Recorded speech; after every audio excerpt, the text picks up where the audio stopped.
Stretchers, row after row. Comatose patients in isolation rooms. Every surface is dangerous, and so is the air, especially during an intubation.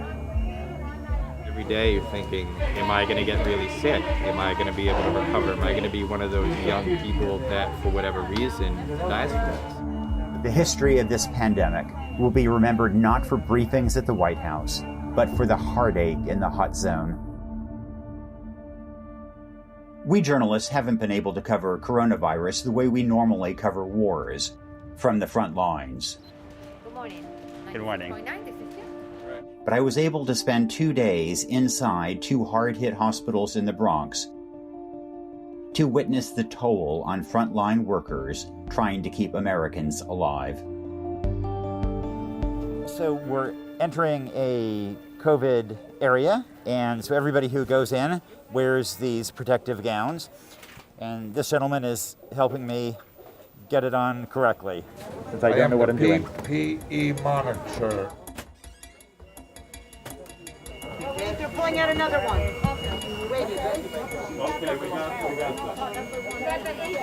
Find that patient now. We need the patient to go upstairs, please.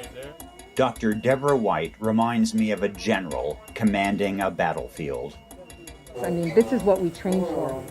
This is the moment in our career, because it's a once-in-a-lifetime thing. She's trying to save lives. Yeah, from upstairs. While also keeping up morale.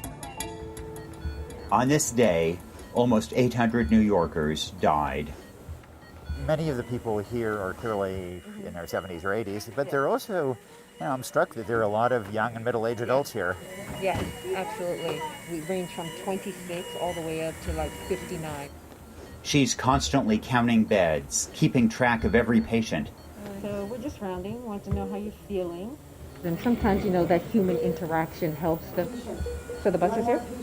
Oh, so let's go upstairs quickly because the Me Too bus is here. Let's walk rapidly. Okay. Dr. White has a problem. Too many patients, not enough beds. Unless they make room, more people will die. This is a medical evacuation bus to take people from this hospital to make some space here. The bus is unlike any bus you've ever seen. It has oxygen. It has EMT people there to support the patients as they make that ride. But as this bus frantically shuttles overflow to a nearby hospital, new patients continue to pour in. Oh, that's great. The red phone rings constantly, signaling the arrival of yet another critical patient. So many that there is a traffic jam of stretchers, leading to a small army of doctors and nurses. They are about to attempt a last desperate step, an intubation. I need a vent. I need a vent. I need a ventilator. Adam, there's a vent in there. So what we're going to do is intubate her right now to support her oxygen level so that we can improve the oxygen exchange. This procedure spews virus into the air, leaving staff at enormous risk as they try to save the patient's life. Okay. Take some deep breaths. You're okay.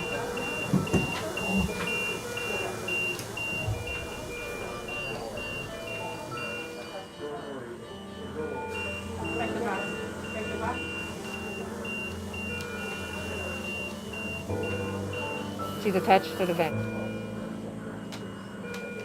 While intubated, patients can't speak, and what everybody knows is that they probably will never speak again.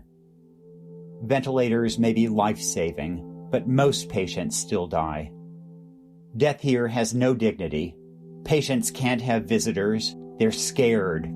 They can't even see their nurse's eyes. I've reported on lots of deaths in my career, and this feels particularly brutal. Someone codes, someone dies, you go on to the next patient. Someone codes, someone dies, you go on to the next patient. And you don't have time to process those emotions until you get home.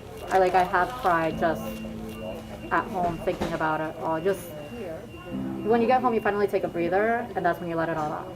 Because you don't have time to process those emotions here. These doctors and nurses are risking their lives, and we're failing them.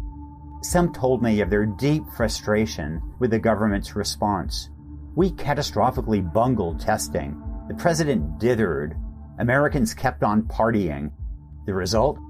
Thousands of needless deaths. I was in the intensive care unit. The second patient who came in who was tested positive was a 27-year-old. I'm 29 right now. I'm just as healthy as this patient.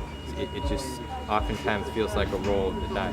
I spent 12 hours by his bedside with all my PPE on. He would grab my hand and I just kept telling him that everything is going to be okay, that we were doing the best we could. But I could see the fear in his eyes, and it was heartbreaking because this is still so new to us, that we're just doing what we can and we don't know what's going to happen. As I see it, the triumph here lies in the courage and humanity of the health workers. This may not be enough to defeat the virus, but it's magnificent to witness.